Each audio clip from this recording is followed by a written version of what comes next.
चलिए देखते हैं अब।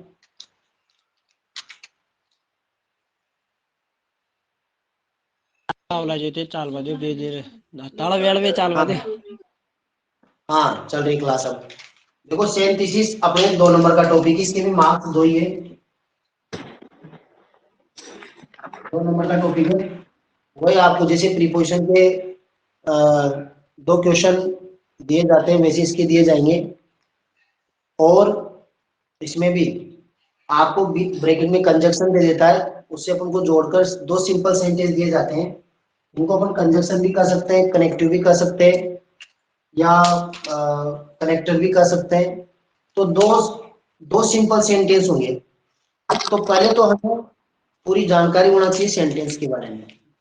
थोड़ा बहुत लेवल का टॉपिक है, आप थोड़े कॉन्फिडेंस के साथ पढ़े। प्रीपोजिशन तो इजी टॉपिक है, क्लोज और सिंथेसिस दोनों थोड़े टफ टॉपिक है, तो घबराने की जरूरत नहीं है, अपन पढ़ेंगे समझ में आएगा, ऐसी बात नहीं है। तो दो सिंपल सेंटेंस को मिलाकर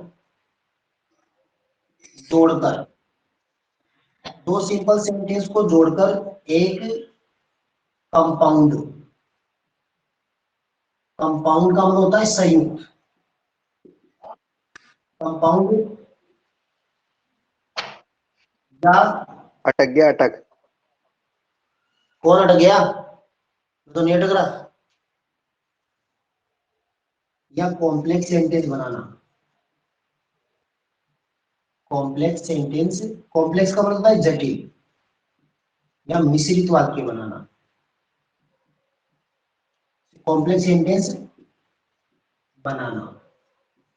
सिंपल सेंटेंस तो अपन को दिए जाएंगे और अपन को उनको कंपाउंड या कॉम्प्लेक्स सेंटेंस में बदलना होता है। ठीक है, आप ये डेफिनेशन उतार लीजिए, उसके बाद मैं आपको 1 बाय 1 करके बताता हूं। देखो सिंपल सेंटेंस को जोड़कर एक कंपाउंड या कॉम्प्लेक्स सेंटेंस बनाना, या सिंपल सेंटेंस भी बनाना होता है। सिंपल सेंटेंस बनाना, कई बार सिंपल सेंटेंस भी बनाते हैं। सिंपल सेंटेंस दिए जाते हैं और सिंपल सेंटेंस ही अपन बना देते हैं। तो 2 सिंपल सेंटेंस को जोड़कर एक सिंपल सेंटेंस बनाना, कंपाउंड सेंटेंस बनाना और कॉम्प्लेक्स सेंटेंस बनाना, तीनों प्रकार के वाक्य बनाएंगे, सिंपल, कंपाउंड और कॉम्प्लेक्स। सिंपल का मतलब सरल होता है, सरल, संयुक्त और मिश्रित, 3 प्रकार के वाक्य होते हैं। हिंदी में भी आपने पढ़े होंगे, सरल वाक्य, संयुक्त वाक्य और मिश्रित वाक्य। आप ये परिभाषा उतार लीजिए, फिर अपन सिस्टमेटिकली पढ़ रहे हैं। कल ऑफलाइन क्लास में भी, कल टेस्ट है वैसे प्रीपोजिशन का, आप सब पढ़ के आए। और इसके अलावा साथ में अपना टॉपिक भी स्टार्ट करेंगे। तो कल ऑफलाइन क्लास अगर थोड़ा बहुत टाइम बचेगा अपने पास तो अपन ये करेंगे। तो ऑफलाइन में भी यही पढ़ाऊंगा मैं, तो आप ये टॉपिक डाल दीजिए। टेस्ट देना जरूर आना है सबको। सर टेस्ट का टाइम वही है क्या 3 बजे? हाँ, जो जिसका कोचिंग का टाइम है वही टेस्ट का टाइम रहेगा। ठीक है, ठीक है सर। उतार दिया आपने ये? 1 मिनट सर।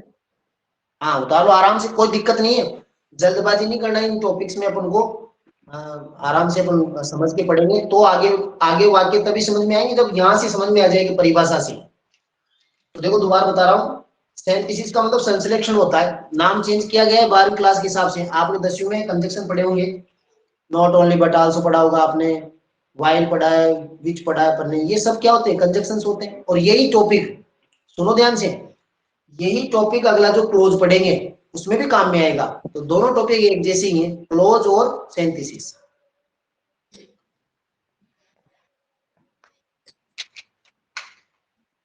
कल आप प्रैक्टिस करके आइए प्रीपोजिशन की, अब काफी अच्छा टेस्ट होगा। सर आप वो प्रीपोजिशन एग्जांपल्स की आज वो आंसर की भेज देना। हाँ अभी वो जो मैंने कल फिर भेजे थे 60, हाँ अभी थोड़ी भेज दूंगा मैं। प्रिपरेशन कर लेंगे। हाँ व्हाट्सएप पे मैं भेज दूंगा। इतने प्रीपोजिशन दिए जाएंगे।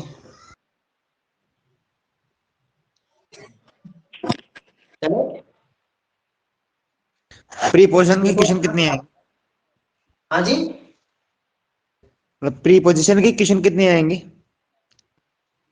प्रीपोजिशन के जितने भी आएंगे 50 भी आ सकते हैं, 20 भी आ सकते हैं, 40 भी आ सकते हैं, तो पेपर में जितने मांगे दोनों साइड में पेपर में जो होगा एक पेपर होगा, कितने उसमें लिख पाता हूँ मैं उस हिसाब से होंगे। काल देख ले ठीक है, जी 101 कर दीजिए सर। दिया हुआ इसलिए 51 भाई आज देख लीजिए सर, 51 फिर कर हम 101 कर। तू तो खा लियो ना मटर पनीर की सब्जी। हाँ ना। सर हाँ मार तो बुखार आ रही है, मैं तो खाए ना खाए हो। अरे वो अजय यादव अजय चौधरी मिल जाओ ना, वो ना तो स्कूल आओ अरे ना कोचिंग आओ।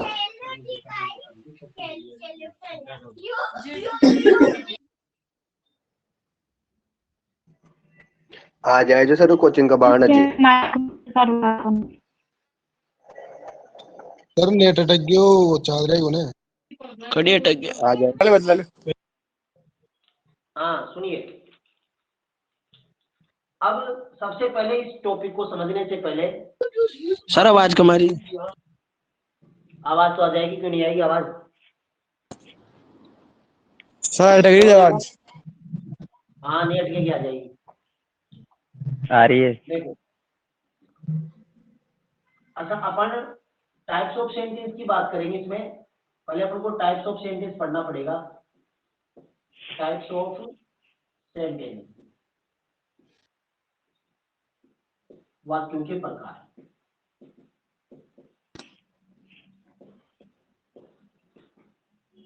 वाक्य की परिभाषा आप जानते हो, वाक्य किसे कहते हैं? दो या दो से अधिक शब्दों से मिलकर जो अर्थपूर्ण कोई सेंटेंस बनता है उसे वाक्य कहते हैं। या दो से अधिक शब्दों के मेल को ही वाक्य कहा जाता है, लेकिन वो अर्थपूर्ण होना चाहिए। लेकिन वो परिभाषा यहाँ कोई काम आने वाली नहीं है। अपन को यहाँ सेंटेंस का टाइप समझना है। देखो अपन यहाँ जो सेंटेंस के टाइप्स पढ़नी है,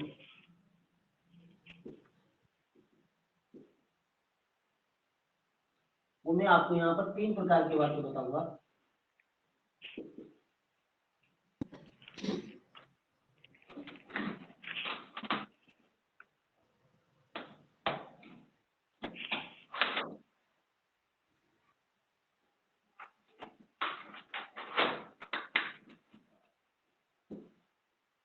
देखो सबसे पहला जो सेंटेंस होता है वो होता है आपका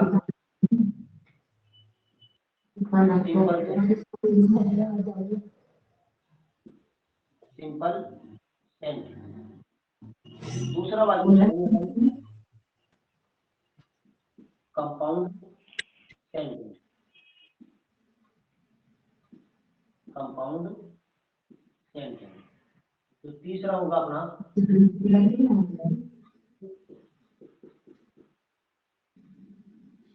सेंटेंस। 3 प्रकार के वाक्य पढ़ने पड़े। यहाँ मैंने बताया आपको सिंपल, कंपाउंड और कॉम्प्लेक्स। इनका हिंदी अर्थ लिख देता हूँ मैं नीचे। साधारण वाक्य या सरल वाक्य। कंपाउंड सेंटेंस का मतलब होता है संयुक्त वाक्य। इनका मतलब होता है जटिल या मिश्रित वाक्य।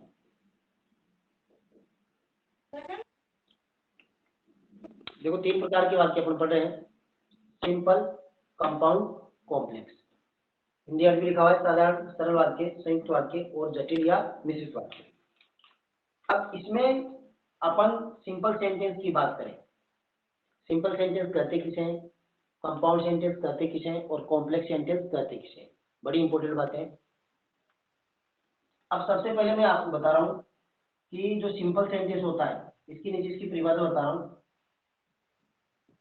जिन वाक्यों में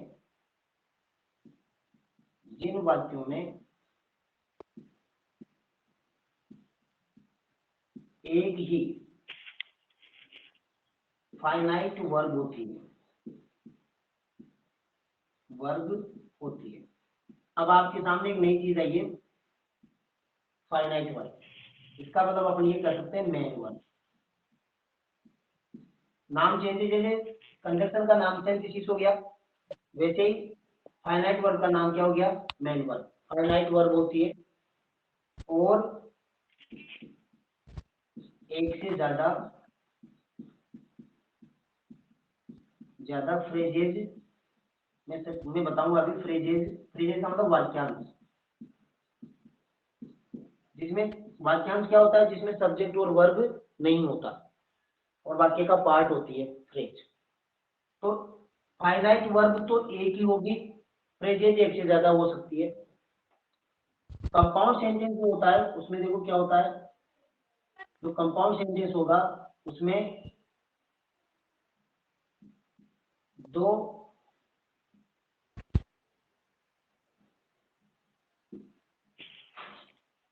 जिन वाक्यों में दो फाइनाइट वर्ब होगी। अब आप ऐसे समझे कि दो फाइनाइट का मतलब दो मेन वर्ब होगी, एक फाइनाइट का मतलब एक मेन वर्ब होगी, दो फाइनाइट वर्ब होगी और दो क्लोज होंगे। अब ये बात भी समझ में आना चाहिए कि क्लोज किसे कहते हैं। क्लोज उपवाक्य को बोलते हैं। किसको बोलते हैं? उपवाक्य को। उपवाक्य कहते किसे हैं, क्लोज किसे कहते हैं, ये टॉपिक अपना सेपरेट भी आएगा, वहां पर भी अपन पढ़ेंगे। तो इन दोनों बातों को, फ्रेज को क्लोज को मैं भी समझाऊंगा आपको, उसमें आपके फाइनाइट वर्ब भी समझ में आ जाएगी। तो दो फाइनाइट वर्ब होगी, तो वाक्य में जितनी फाइनाइट वर्ब होती है, उतने क्लोज होते हैं। अगर तीन फाइनाइट है, तीन मेन वर्ब है, तो तीन क्लोज हो जाएंगे, चार है तो चार क्लोज हो जाएंगे। जैसे आज लिटरेचर वालों को मैंने एक सेंटेंस बताया था कॉम्प्लेक्स का, फ्रीडम वाले लेसन में, तो वो एंड से जुड़ रहा था, तो वो कंपाउंड सेंटेंस होता है। तो जिन वाक्यों में दो फाइनाइट वर्ब होगी और दो क्लोज या उपवाक्य होंगे, और दोनों,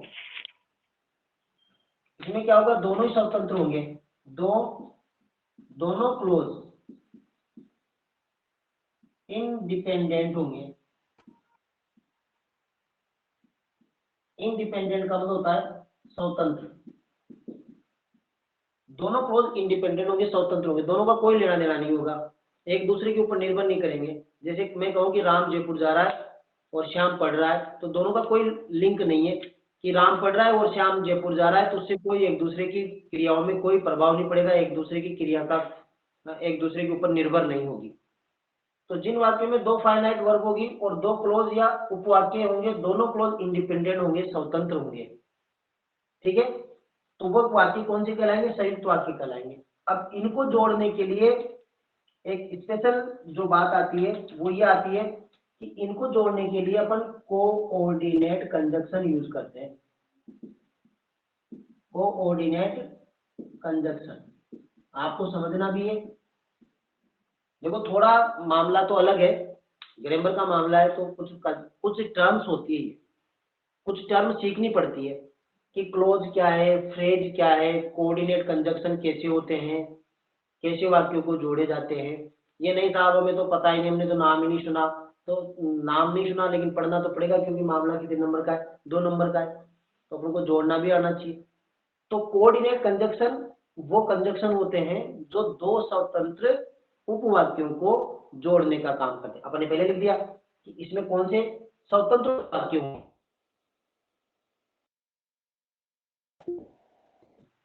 दैट क्लियर?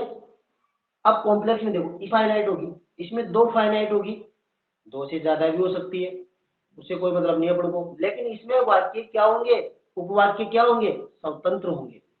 इसमें ऐसा नहीं होगा, इसमें स्वतंत्र नहीं होंगे, इसमें डिपेंडेंट होंगे। देखो इसकी परिभाषा क्या है? दो या दो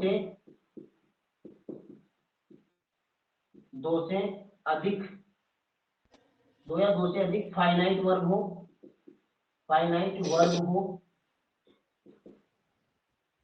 और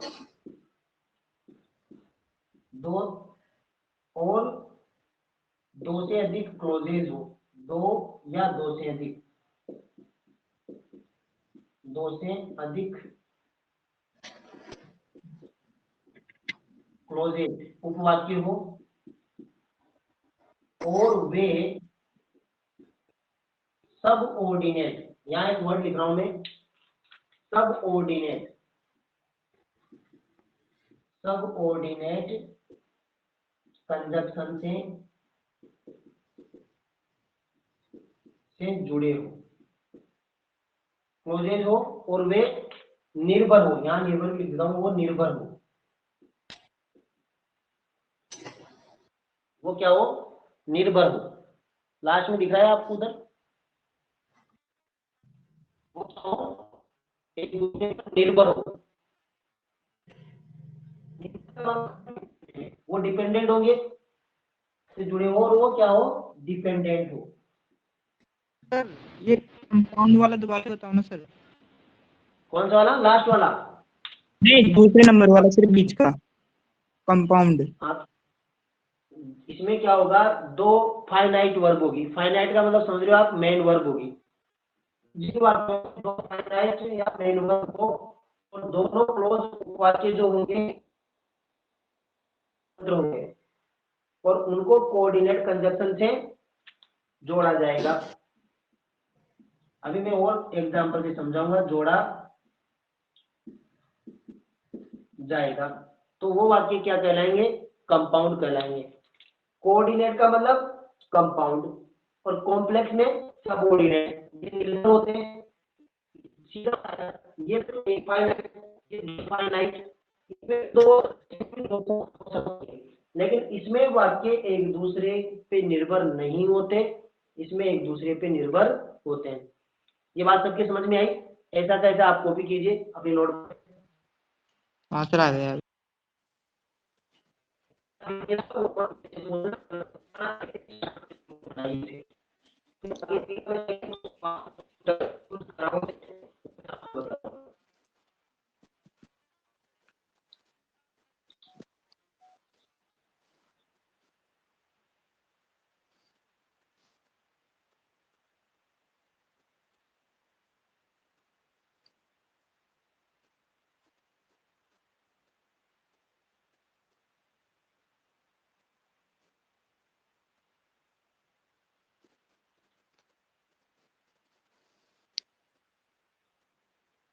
उतार लीजिए आप आराम से, मैं पानी की बोतल ले आता हूँ, जब तक आप इसको कॉपी कीजिए। जनरल का सा नीचे कर दो, नीचे का स्क्रीनशॉट लेना है।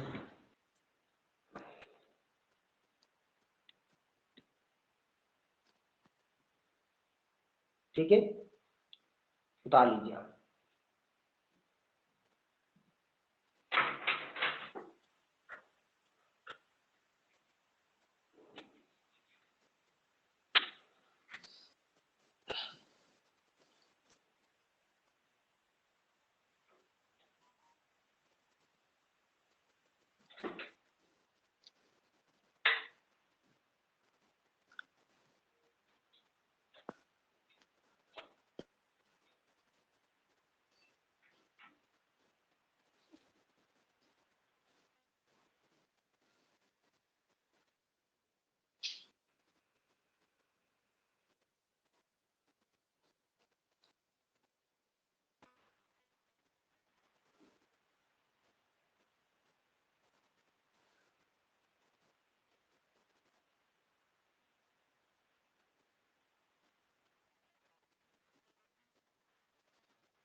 हो गया सबका? इरेज कर दूं?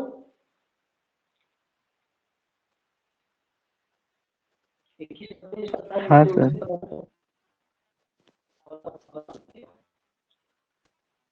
कर दो। ओजस्वी ले रही है, विपाक्ष ले रहा है, अंकित शर्मा। अंकित ये हाथ को हटाओ ना भाई, हाथ क्यों कर रखे हो इसमें? मोहिनी महावर है, मोनिका है, सचिन है, मनराज है, मोहित है, अंकित शर्मा, भावना है, हेमशिखा। हेमशिखा सही दिख रहा है तेरे को? बनेठा में कमाते हो टावर तेरे।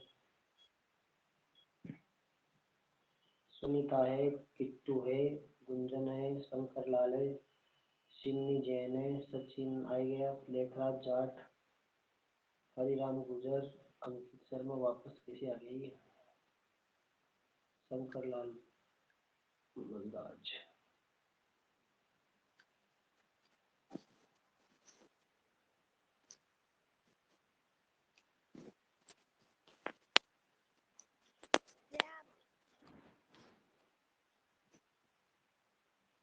चले, हो गया सबका? हो गया। सर, 3rd नंबर का रहने देना। हाँ ठीक है, उतार लो।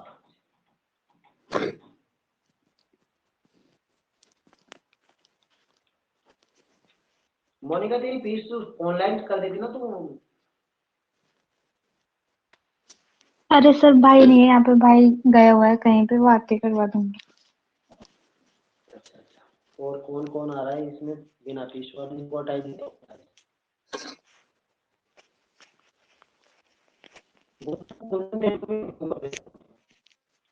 उनकी फीस बाकी चल रही है।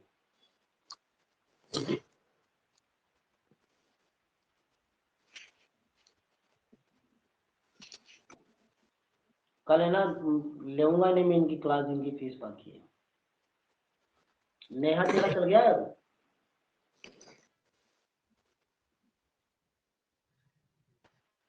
चले,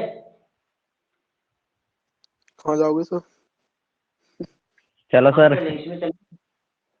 मैं तो कहाँ जाऊंगा, मैं तो पढ़ाई नहीं किया अभी तक, तुम्हारे इसमें लगा रहता हूँ तो पढ़ाने में, फिर भी लोगों को फीस टाइम पे नहीं मिल पाती है, कारण यही है। आर्यन दिन की क्लास भी लिया करो ना आप लोग वहाँ, जब लिटरेचर की लगती है तो। हाँ सर, कल से ऑनलाइन ऑफलाइन ही आऊंगा। हाँ हाँ हाँ।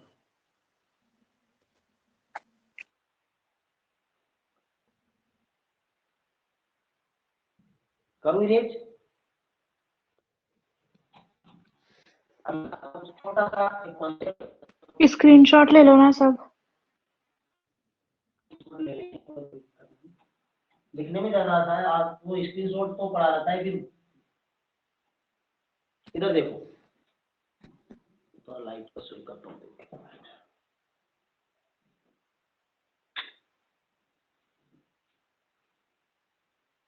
अब मैं छोटी छोटी सी टर्म बता रहा हूँ आपको, सब समझना।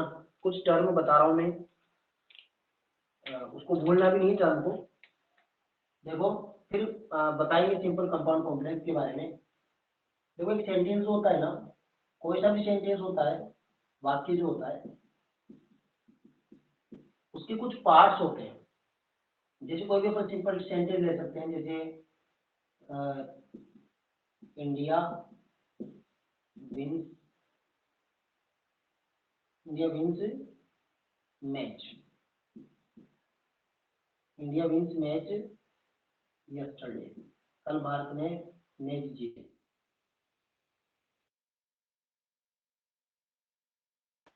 सिंपल लिखवा देता हूँ मैं, जैसे Ram teaches us English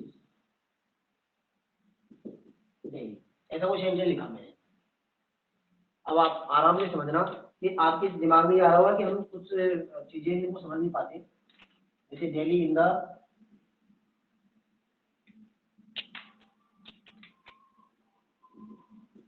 evening, Ram teaches us English daily in the evening. इसमें ये जो है, ये सब्जेक्ट है। क्या ये सब्जेक्ट? ये करता है सब जानते, पर जो क्रिया करता है वो करता होता है। अब ये जो टीचर्स है, ये फाइनाइट वर्ब है, इसको फाइनाइट वर्ब बोलते हैं। फाइनाइट वर्ब बोल दो या मेन वर्ब बोल दो, बात एक ही है। फाइनाइट भी बोल सकते हो,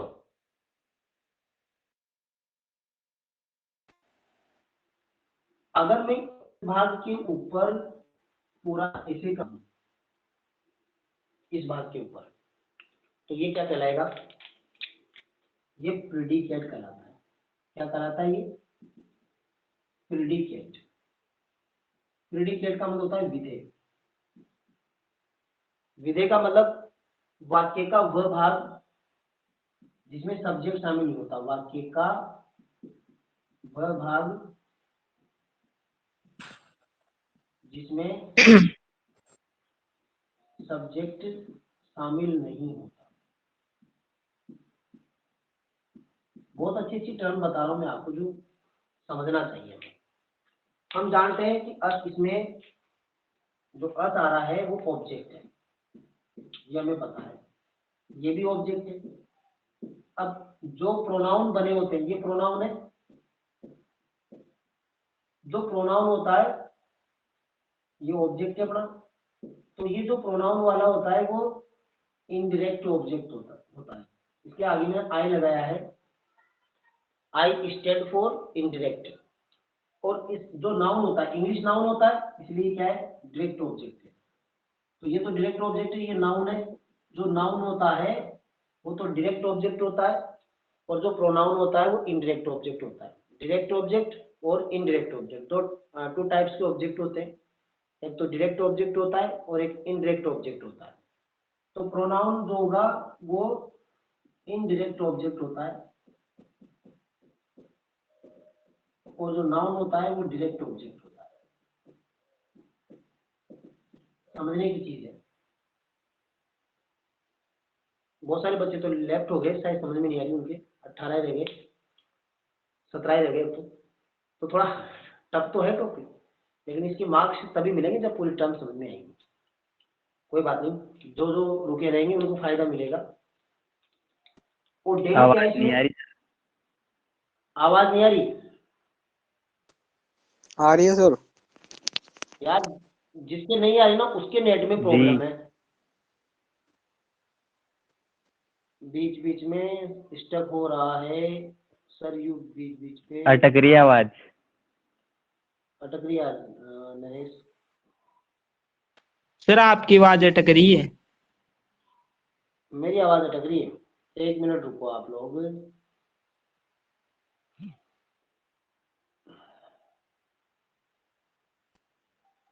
नहीं।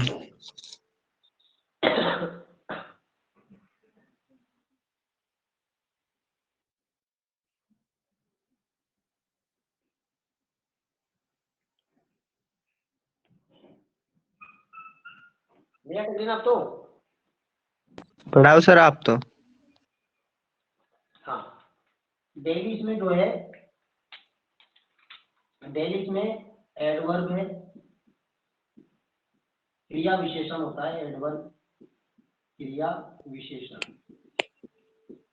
जो क्रिया की विशेषता बताता है। भाई रोज ही पढ़ाते हैं तो क्रिया की विशेषता है।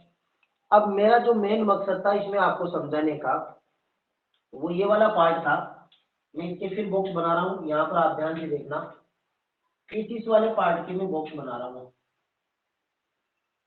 और जो आपको बार बार अभी आ रहा था, फ्रेज का मतलब होता है वाक्यांश, वाक्य का अंत है ये, इन द एंडिंग। तो जो वाक्य के अंदर, जिसके अंदर न तो सब्जेक्ट शामिल होता है, न वर्ब शामिल होती है, वाक्य का भाग होता है इन द एंडिंग। तो फ्रेज जो होता है वाक्यांश, वो वाक्य में क्या क्या बताता है? मैनर बताता है, प्लेस बताता है, या टाइम बताता है। अक्सर ज्यादातर टाइम मैनर, प्लेस, टाइम बताने वाले शब्द कौन से होते हैं? फ्रेज होती है। और अक्सर ये वाक्य के अंदर आते हैं, पहले भी लग जाते हैं, लास्ट में भी लग जाते हैं। इन मेन चीज होती है कर्ता और क्रिया। तो ये फ्रेज होती है। अब मैं यहाँ फ्रेज की परिभाषा लिखा हूं, मतलब वाक्य का वह भाग जिसमें सब्जेक्ट और वर्ब नहीं होता, सब्जेक्ट और वर्ब नहीं होता, और फ्रेज की सहायता से, फ्रेज की सहायता से हम बहुत से वाक्य बना सकते हैं, बहुत से वाक्य बना सकते हैं। ये फ्रेज की परिभाषा होती है। सही बात है। इन द इवनिंग को आप एक जगह कांस्टेंट कर लो, आप बोलते जाओ Ram teachers us English daily in the evening, एक वाक्य हो गया। राम गोज टू स्कूल या Ram goes to coaching in the evening, we take meal in the evening. बहुत सारे वाक्य बना सकते हैं। इन द इवनिंग को कांस्टेंट रखो और आप वाक्य बनाते जाइए, आपको कोई समस्या नहीं आएगी। तो ये फिक्स रह जाता है। अभी ये जो इन द इवनिंग है वो किसको बता रहा है? टाइम को बता रहा है। तो एक फ्रेज टाइम को बता सकती है, मैनर को बता सकती है और प्लेस को बता सकती है। अब इसमें एक फाइनाइट वर्ब का वो लिख देता हूं मैं यहाँ पर आपके। फाइनाइट वर्ब क्या होती है? फाइनाइट वर्ब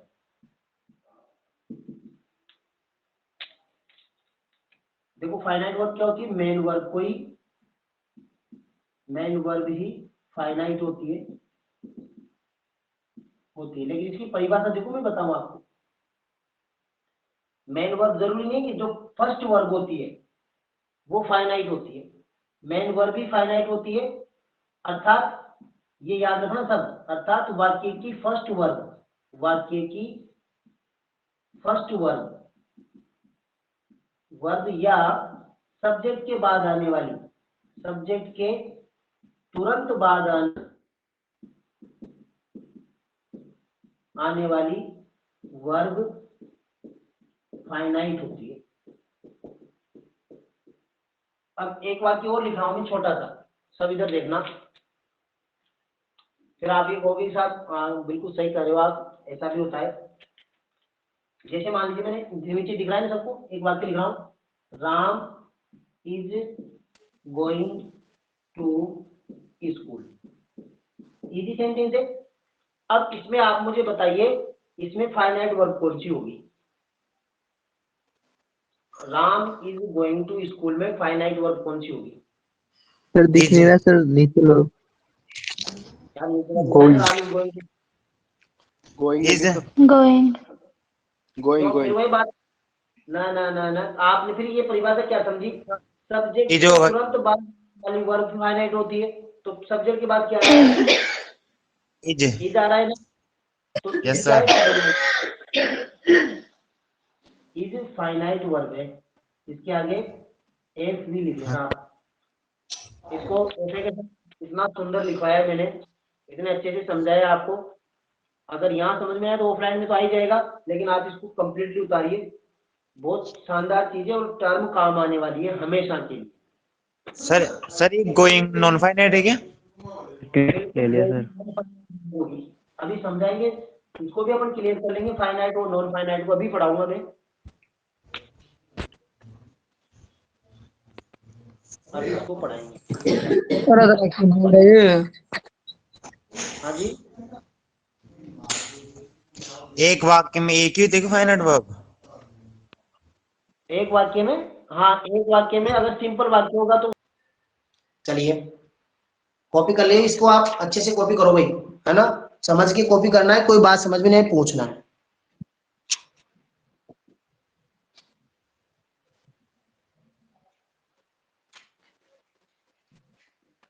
सर एक बार वापस समझाओ, हमारा नेटवर्क इशू हो रहा था, पहले जवाब दिख ही नहीं रहे थे। अभी आप इसको कॉपी कर लो, भी दोबारा बता दूंगा मैं ना।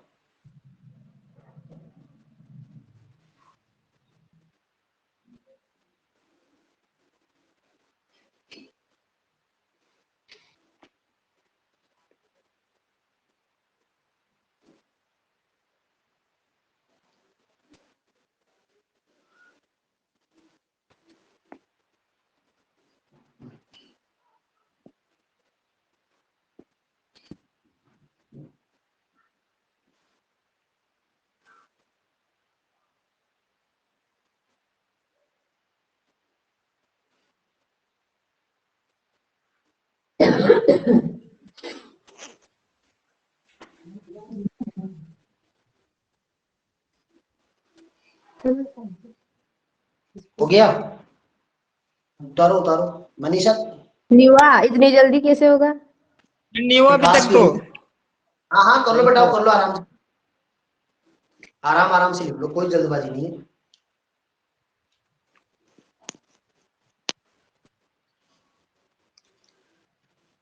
मनीषा दिखाई तो दे रहा है तेरे को? हाँ हाँ बढ़िया है। तेरी मम्मी को मत पढ़ाएगा साथ में? बैठी है यहीं पे। तेरी मम्मी बैठी है, मम्मी बैठी है।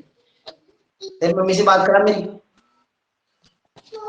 सो गई सो गई सो गई सो गई। देख ले, शिकायत का नाम आते, शिकायत का नाम आते।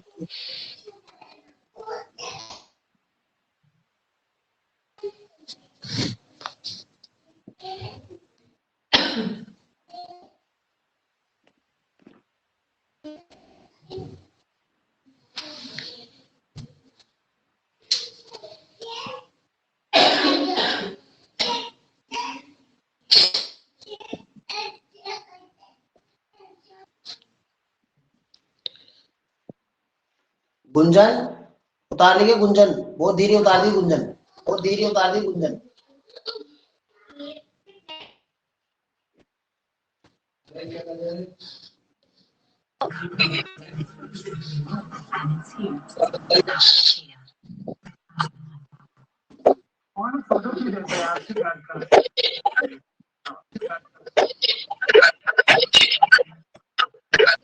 अरे अपने स्पीकर बंद कर लिया करो भाई, जिसमें आवाज होती है। ओजस्वी, ओजस्वी, यस सर। ये जिनके घर वालों की आवाज आती है ना, वो कभी कभी तो घर वालों की आवाज आती है ना, वो कभी कभी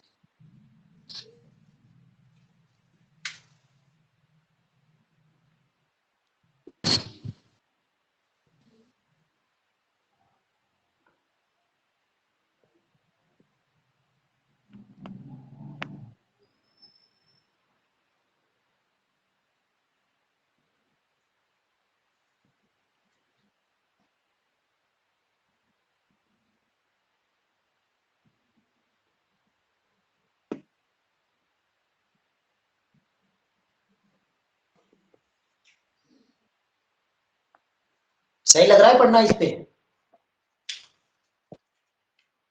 एकदम जक्का सर, एकदम जक्का।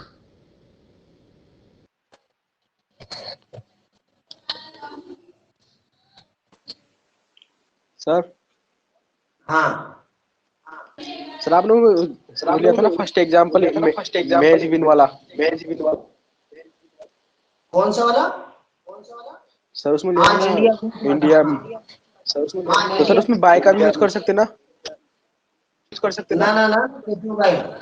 ना सर उसमें बाय का लगा सकते हैं, India match win bye 7 wickets. हाँ ऐसे बाय आगे जाके हो सकता है, आगे जाके हो सकता है। अगर अपन बाय लगाएंगे 7 विकेट्स के द्वारा मतलब हो सकता है, बिल्कुल सही है, बाय लगा सकते हैं, बिल्कुल सही है, बाय लगा सकते हैं।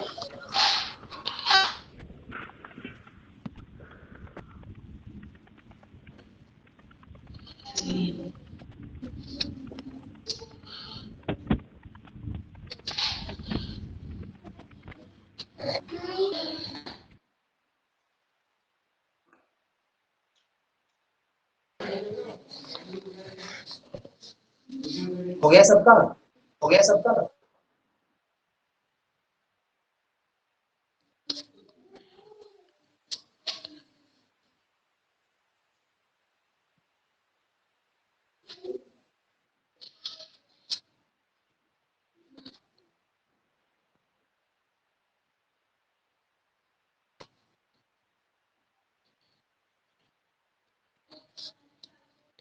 सर आगे पढ़ाओ।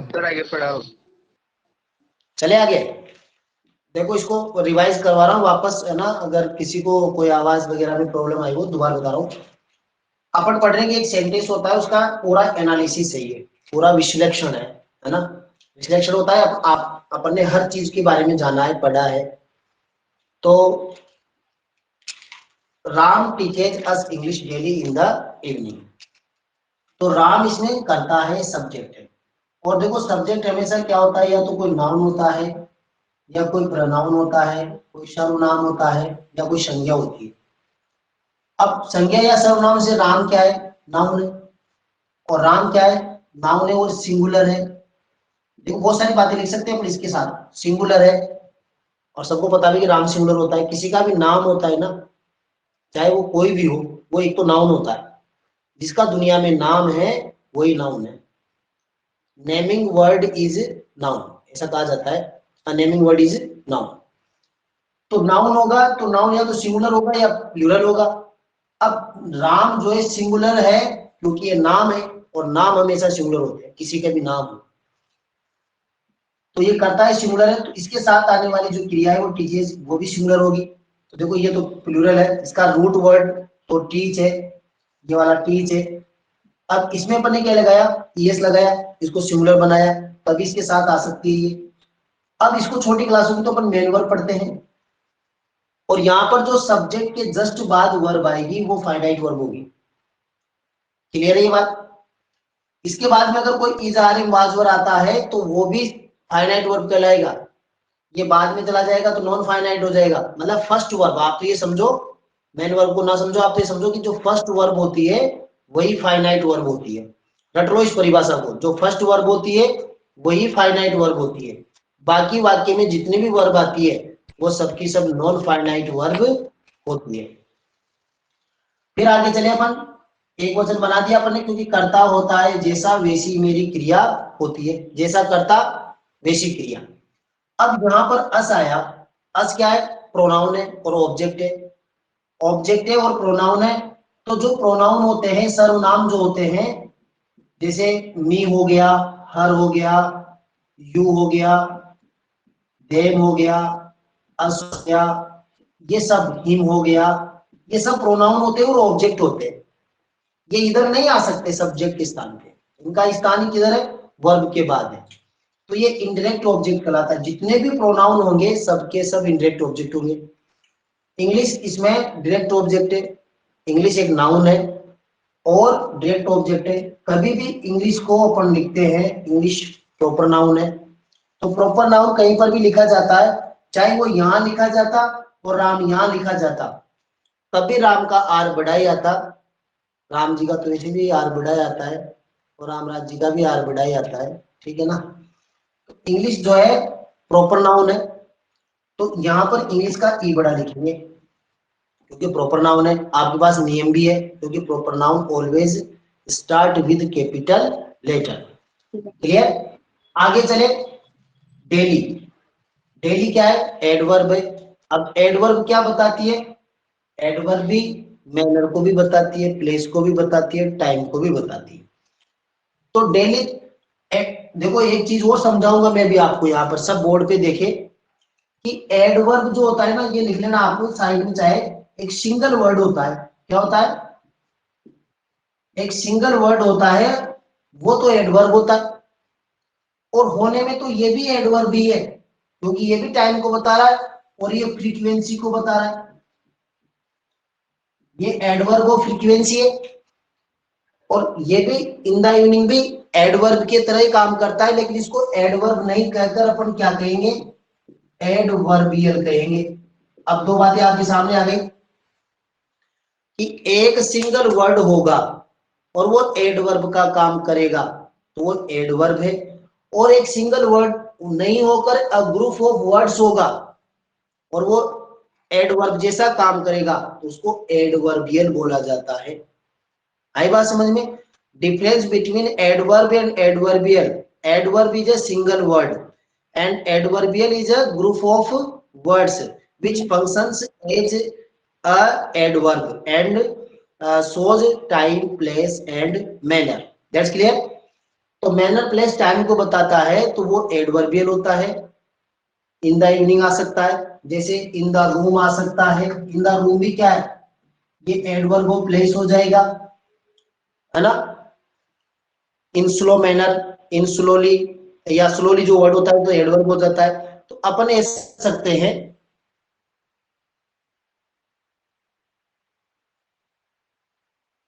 ठीक है।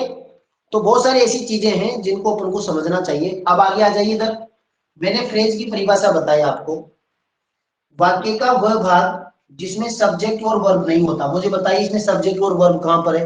इसमें सब्जेक्ट और वर्ब नहीं है। जिसमें सब्जेक्ट और वर्ब नहीं होता और फ्रेज की सहायता से हम बहुत सारे वाक्य बना सकते हैं। मैंने इसको कांस्टेंट करके दिखाया आपको। इन द इवनिंग को कांस्टेंट रखिए, इन द रूम को कांस्टेंट रखिए। एडवर्बियल को या फ्रेज को अपन कांस्टेंट करके बहुत सारे वाक्य बना सकते हैं। ठीक है, तो मेन वर्ब ही फाइनाइट वर्ब होती है, अर्थात वाक्य की फर्स्ट वर्ब जो होती है वो सब्जेक्ट के तुरंत बाद आती है, वो फाइनाइट वर्ब होती है। ठीक है, अब प्रीडिकेट का मैं बताऊं कि जो प्रीडिकेट मैंने बनाया कि सब्जेक्ट के अलावा जो वाक्य का भाग होता है, सब्जेक्ट के अलावा वाक्य का जो भाग होता है वो प्रीडिकेट होता है, विधेय होता है। ये कर्ता और ये विधेय। बात समझ में आई है सारी? बहुत शानदार टॉपिक था। अब किसी को कोई डाउट है इसमें से, कोई पूछना है? ये दोनों वर्ड लिखना, सिंगल वर्ड तो क्या कहलाएगा? एडवर्ब, और ग्रुप ऑफ वर्ड्स क्या कहलाएगा? एडवर्बियल।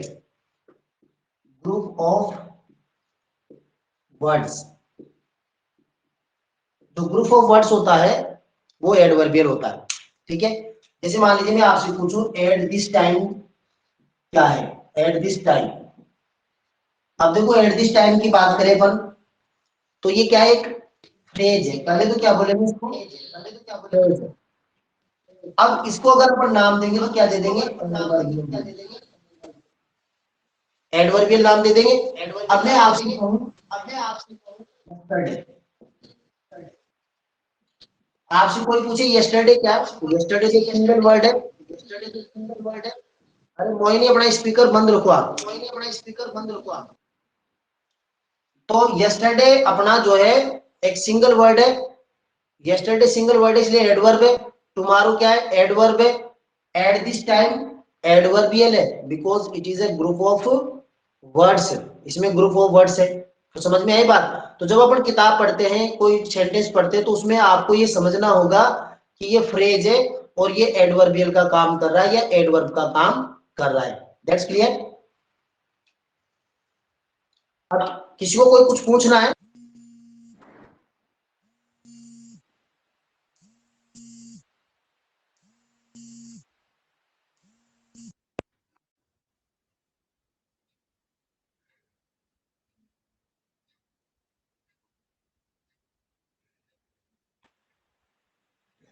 हो गया? Any doubt?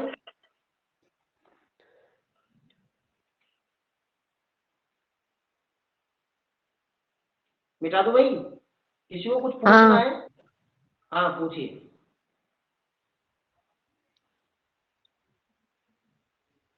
बोलो।